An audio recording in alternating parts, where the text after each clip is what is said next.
இல்ல நீங்க இப்போ பொதுவாவே பார்த்தீங்கன்னா, கடந்த ஒரு 10, 12 நாளாவே சேலத்தில வெயில் அதிகம் தான்.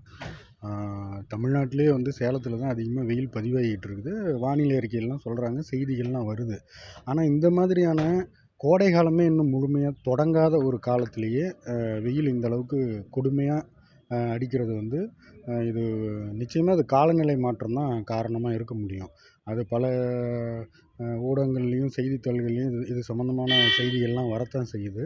ஆனா இந்த மாரி நேரத்தில பொதுமக்கள் வந்து அவங்கள வந்து பாதுகாத்துக்கணும். எப்படின்னா, குளிர்ச்சியான பழங்கள் சாப்பிடுறது, அ நண்பகல் வேளையில வீட்ட விட்டு வெளிய வராம இருக்கிறது, அடிக்கடி குடிநீர் பருகுறது, இதெல்லாம் அவங்க வந்து வழக்கமா வச்சுக்கணும். ஏன்னா, அ வியர்வையின் மூலம் அதிகமா உடல்ல இருக்கிற சக்தி எல்லாமே சீக்கிரம் வெளியேறிறதுனால, என்ன ஆகுன்னா சோர்வாயிடுவாங்க. குழந்தைங்க, முதியவங்க, வயசானவங்க.